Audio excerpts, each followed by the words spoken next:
सभी श्रोताओं को मेरा प्यार भरा नमस्कार।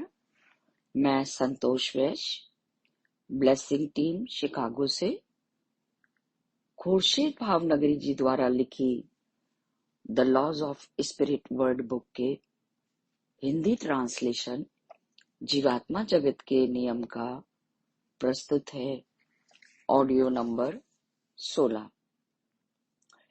पिछले ऑडियो में हमने जाना कि अपने प्रियतम का साथ पाने के लिए एक आत्मा कितना बड़ा जोखिम उठाती है। सूरदास ने विनती की कि उसे एक दुष्ट आत्मा के घर जन्म दिया जाए ताकि वो शीघ्र ही अपने व अपनी मां का सुधार कर शीघ्र ही 5वें लोक में अपनी प्रियतमा नीलू के पास पहुंच सके। दुष्ट मां के साथ रहकर सूरदास भी पूरी तरह से दुष्ट बन चुका था। नीलू ने अपने अवचेतन मन से सूरदास के अवचेतन मन को रोकने की बहुत कोशिश की, पर सूरदास का अवचेतन मन तो सुप्त हो चुका था।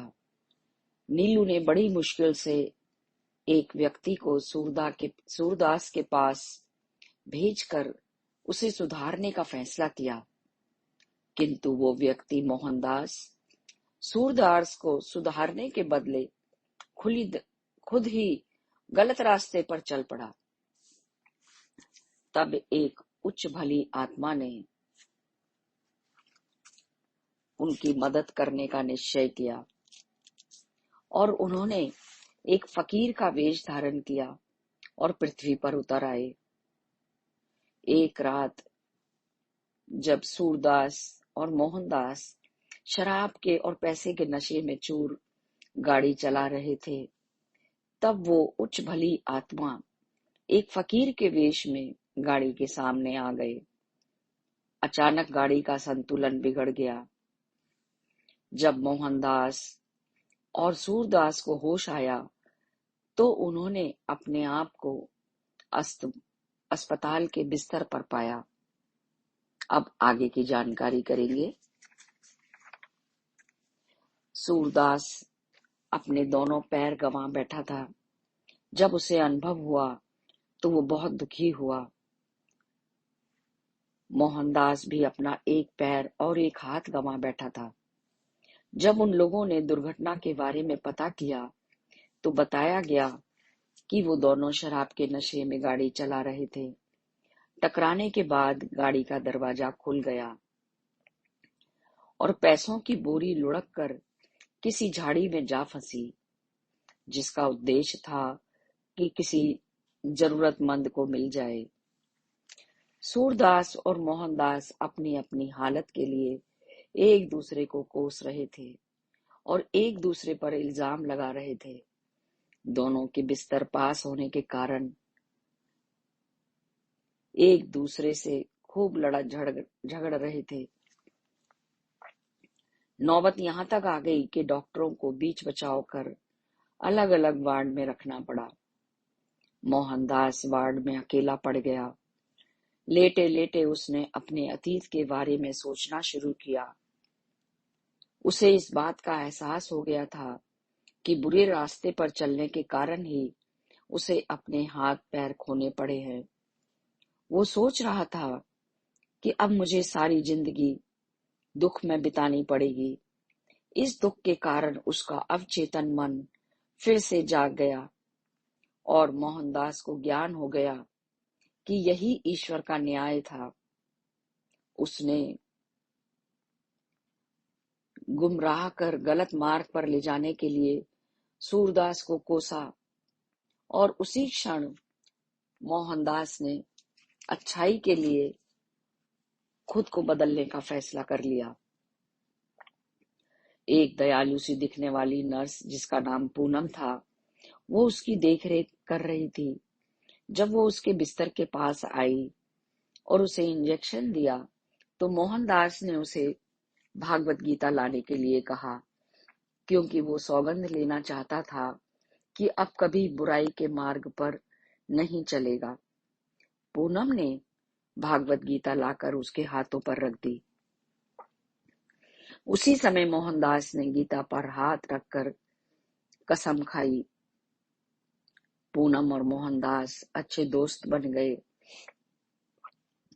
मोहनदास ने खुलकर स्वीकार किया और सारी बात पूनम को बताई कि कुछ महीनों से उसने कितनी दुष्ट जिंदगी जी थी। उसने पूनम को बताया कि ये ईश्वर का न्याय था और ये भी बताया कि अब उसने गलत राह पर ना चलने की कसम खा ली है। अब मैं हमेशा ईश्वर की बताई राह पर ही चलूंगा।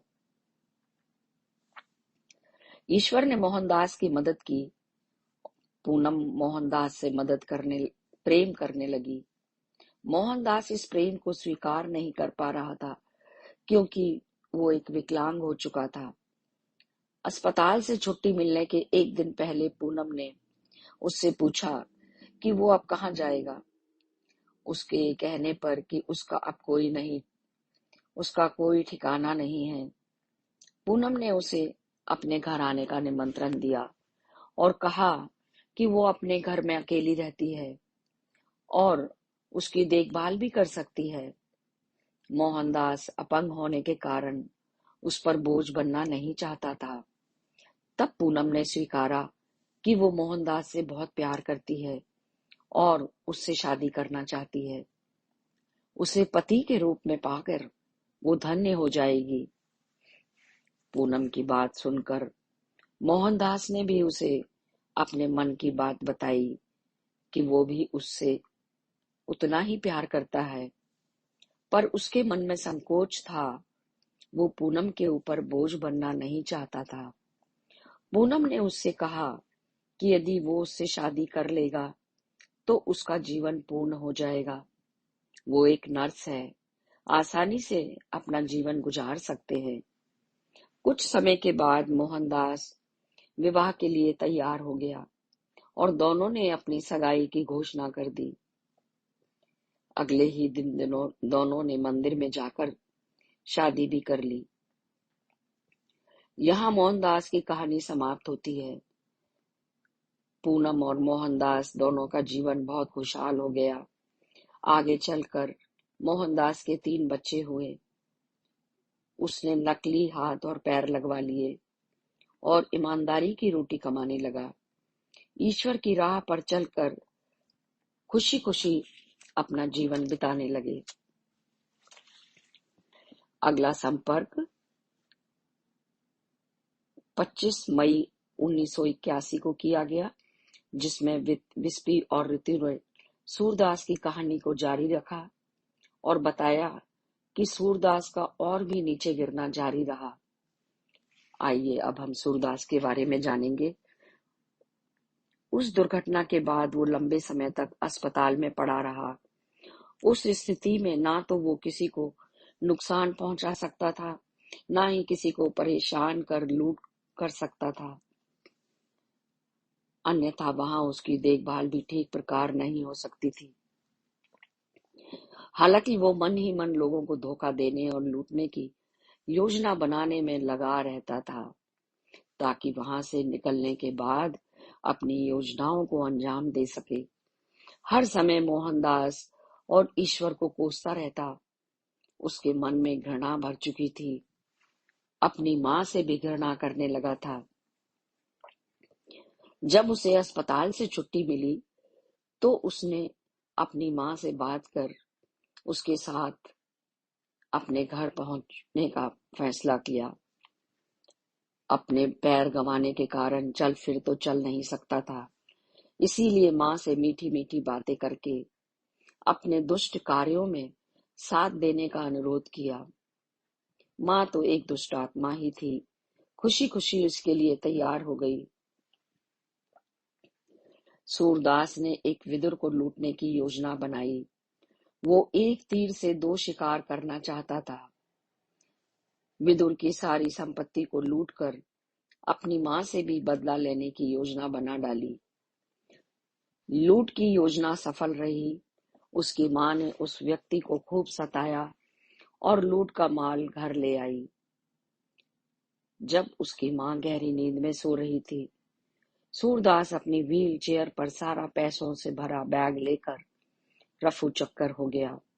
घर में अपनी माँ के खिलाफ सबूत छोड़कर रात में ही सड़क पर आकर किसी सहायता का इंतजार करने लगा।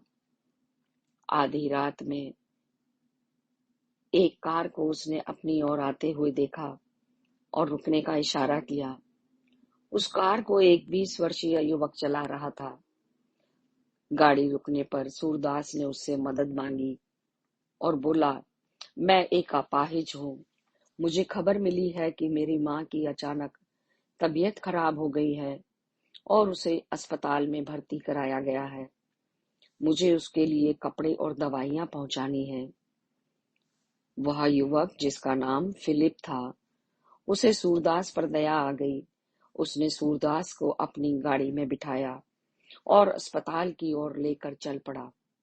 इसी बीच दुष्ट सूरदास ने अपनी पिस्तौल निकालकर फिलिप की कनपटी पर रख दी और गाड़ी हाईवे की ओर ले जाने का आदेश दिया।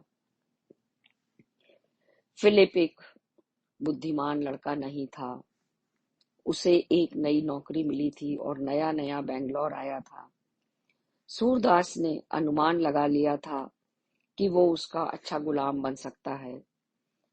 बेंगलोर छोड़ने से पहले सूरदास ने पुलिस को सूचना दी कि उसने किसी औरत को एक धनवान व्यक्ति को लूटते हुए देखा था और उसने ये भी कहा कि उसने उस औरत का पीछा भी किया था और अपनी माँ का पता भी लिखवा दिया और पुलिस को कहा कि जल्दी ही उसे पकड़ ले, इससे पहले कि वो शहर छोड़कर भाग जाए।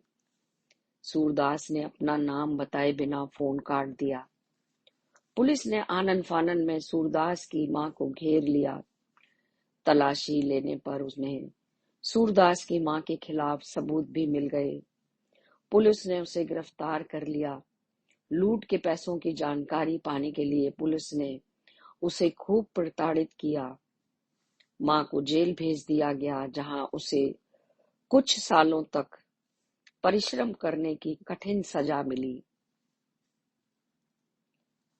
यहीं मैं अपनी वाणी को विराम देती हूँ।